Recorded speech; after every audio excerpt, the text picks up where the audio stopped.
and peace to you. Friends, what rules do you follow? What laws or regulations are part of your everyday life? Is it that you only drive if you have a valid driving license? Is it that you live in a no-shoes house and you take your shoes off in the porch and slip on your slippers? When we think about rules, we should really think about why we have them in the first place. So why, as a country, do we insist that anyone driving on our roads has to have passed a theoretical and practical driving test? And why do we take away people's licenses if they don't follow the rules? I guess you might agree that the laws governing who can drive, and even what they can drive, are there to keep us all safe. There's a responsibility on the driver to keep our road users and pedestrians safe. But what about not wearing your outdoor shoes indoors? Surely that's not about safety.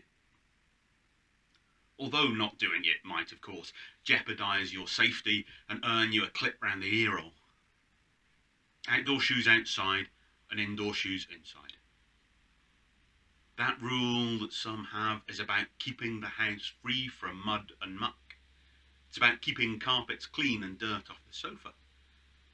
Your responsibility as a member of your household is to share in keeping your home in a way that you all find comfortable. And that might mean being a shoes off house. It might mean a list of chores that you all share. It might even mean, heaven forfend, taking responsibility for the mess you see in front of you, even if you didn't make it. When we have rules, if we look closely, they're often speaking about our responsibilities. And they're normally about making life better for everyone. In the Old Testament, there are 613 different rules and commandments. Different rules that the Jews of the ancient Near East were expected to follow. And whilst we're not going to hear all of them today, we are going to hear the most famous 10. Then God spoke all these words. I am the Lord your God, who brought you out of the land of Egypt, out of the house of slavery. You shall have no other gods before me. You shall not make for yourself an idol, whether in the form of anything that is in heaven above, or that is on the earth beneath, or that is in the water under the earth. You shall not bow down to them or worship them.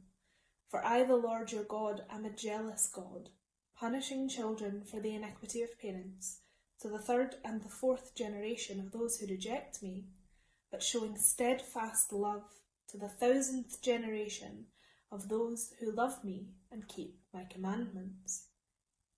You shall not make wrongful use of the name of the Lord your God, for the Lord will not acquit anyone who misuses his name. Remember the Sabbath day and keep it holy.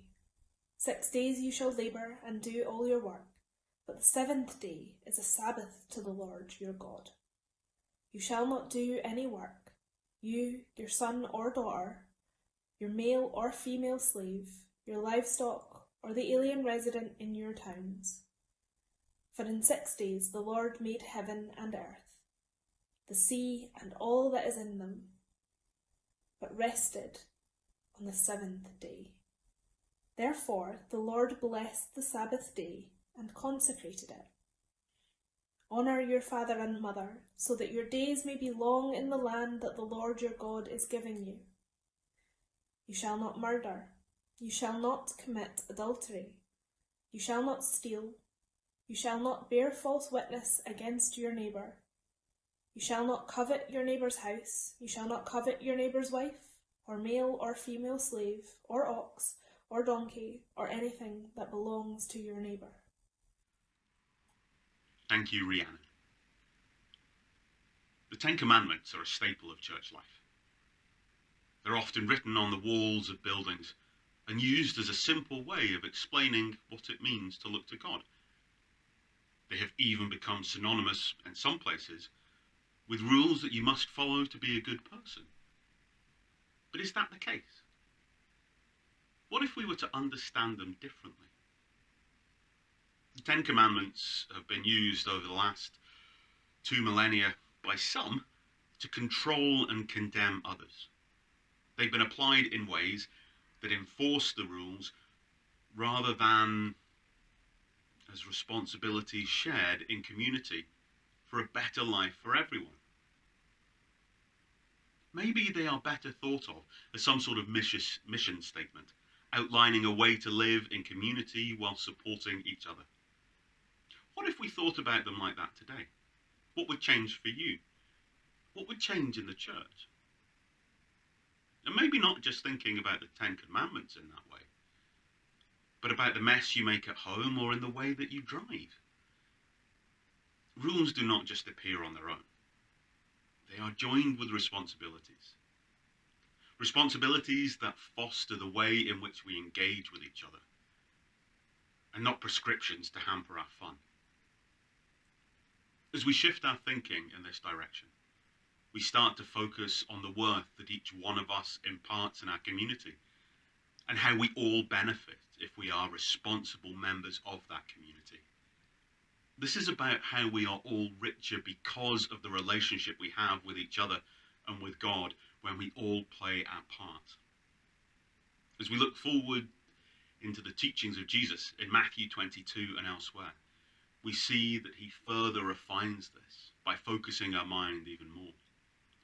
Jesus, when asked about which of the laws is the most important, he says this: "Love the Lord your God with all your heart and all your soul and with all your mind. This is the first and greatest commandment. And the second is like it. Love your neighbor as yourself." All of a sudden, we see that as Christians, we're called to live a life of love.